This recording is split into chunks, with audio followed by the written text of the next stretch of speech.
Now, your statement of intention for your oral, again, really similar to creating text. And obviously, we looked at this FLAPC format for the first paragraph when we looked at creating text in April's lecture. So hopefully you're familiar, but if not, it's very clearly laid out if you didn't attend that. So your first paragraph should cover all of your big ideas with regards to your oral that are on your statement of intention rubric. So you start with form. So for instance, I have chosen to write a persuasive speech titled the title of your oral about what your issue is about. Then you go into language and you mention some of your main language choices. So you identify what persona you took on and why. So were you a student? Were you an office worker, a parent, whatever it was? You should also identify your register and why you chose that register. Um, and you should also identify the main tone of your piece, just like you do in an argument analysis essay, and explain for what effect you wanted to use that tone or why you chose that tone as well. Then go to your audience, define your intended audience, and you can either have a quick sentence about how you use language to target that audience specifically, what kind of maybe appeals you used, for instance, to appeal to that audience specifically, or why you chose that intended audience specifically. Then your purpose, which is your message or your ultimate takeaway, should be defined, which should be, to raise awareness, to propose some kind of solution, to do some kind of call to action, but make that really very specific, okay? And then context, the issue should be placed into context. We said there's marks for this as well.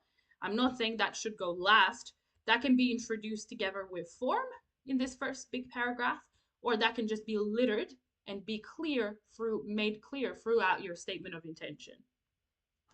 Then the next bit of writing that you should have is all of your deliberate choices. So you've selected the most relevant and the most interesting PLTs from throughout your oral, and you complete the what, how, why process of analysis for them. So maybe consider up to 5 persuasive language techniques is what I would analyze, maybe about 4 or 5 for this to be a complete statement of intention. And that can be analyzing argument component, just you're completing on your own speech. I like to put each deliberate choice in a separate paragraph, so I just have mini paragraphs. There's a little mini paragraph for each technique. You could conflate it all into one paragraph, but it's just a little bit harder to structure that way. So we've got an example here. Let's go through it and see how that structure has been applied. On the topic of Australia's obesity epidemic, I've decided to address the issue of whether or not overly sugary drinks should be taxed in Australia. So we can see that this is providing the background and the context and is leading into form, which is that first component. And now that the form is fully explained, in my speech to the Australian Senate, as Richard Di Natale, so the persona is being introduced here, the leader of Australian Greens, I urgently and passionately contend that taxing sugar is an essential change that needs to be made to combat obesity in Australia. So we can see it's continuing on with language. What else did we need?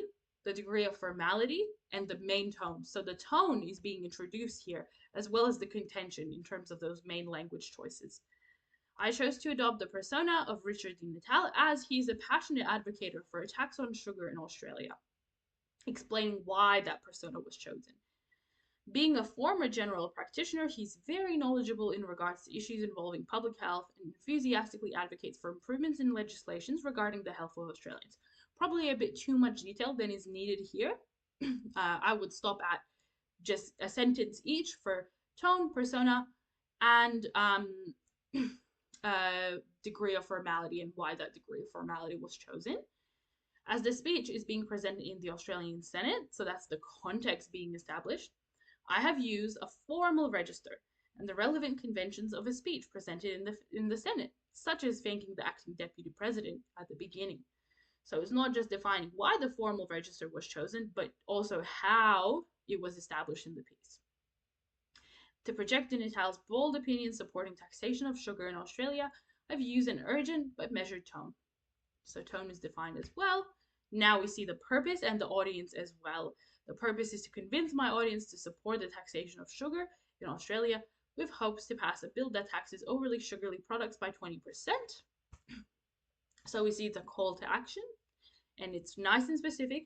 And then the audience has been provided. It's defining them as specifically members of the Australian Senate and talking about why they have been targeted. Amazing.